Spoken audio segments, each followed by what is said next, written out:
En football, l'affluence à la traditionnelle conférence de presse d'avant-match donne souvent quelques indices sur l'importance de la rencontre à venir. Ce mardi midi, la salle de presse du Parc des Sports d'Annecy était inhabituellement remplie, preuve du caractère historique de cette demi-finale de Coupe de France, Annecy-Toulouse. C'est une parenthèse.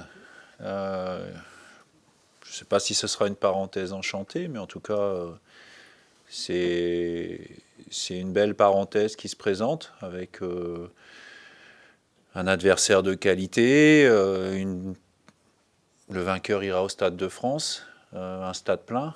Donc c'est quelque chose qu'il faut prendre avec beaucoup d'envie, beaucoup de détermination, puis beaucoup de plaisir aussi. Je pense que c'est un peu le maître mot. En cas de qualification pour la finale jeudi soir, il faudra même parler d'exploit pour le FC Annecy.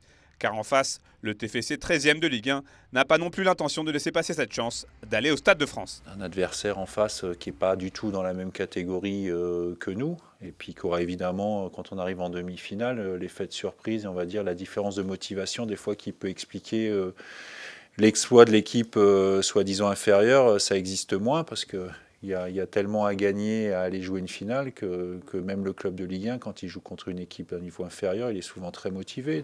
Mais voilà, depuis cette folle nuit du 1er mars dernier et cette victoire au tir au but au stade Vélodrome contre Marseille, il y a quelque chose qui ne tourne plus très rond au FCA. Depuis, en championnat, les Hauts-Savoyards n'ont pris qu'un point sur 15. Ils sont désormais 15e du classement de Ligue 2, avec seulement 2 points d'avance sur le premier relégable. Et la lourde défaite contre Nîmes le week-end dernier n'incite guère à l'optimisme. Mais malgré tout, au FC Annecy, on espère que la magie de la coupe opérera une nouvelle fois.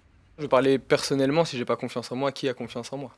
Et c'est pareil pour chaque joueur. Si nous-mêmes, on n'a pas confiance en nous, qui va l'avoir pour nous? Pareil pour le coach, pareil pour le club, et pareil pour les supporters. Donc à 100% confiance. On ne rêve pas de jouer contre Toulouse une demi-finale, on rêve de gagner contre Toulouse en demi-finale. Le jeudi soir, le Parc des Sports sera à guichet fermé et affichera complet pour la première fois depuis le 13 mai. Et le match de la montée en Ligue 2 face à Sedan.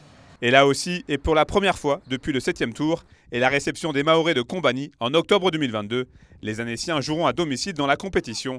De quoi ravir tout le monde. Ouais, évidemment, la fête sera plus belle avec une qualification. Et honnêtement, ça va être un plus. Ça va vraiment être un plus. On dit souvent, le public, c'est le 13e homme. Mais là, ça ne va pas être que le 13e homme. Chaque voix va compter, chaque supporter, chaque banderole, chaque couleur va compter. C'est-à-dire que le stade, je ne sais pas, il y a à peu près 13 000 personnes. Il y aura 13 000 plus nous les 11. Donc franchement, c'est que du bonheur de pouvoir jouer devant son public. Rendez-vous ce jeudi à partir de 20h45 pour cette rencontre très attendue. Le FC Annecy a l'occasion de devenir le premier club de Ligue 2 depuis Guingamp en 2009 à atteindre la finale de la Coupe de France.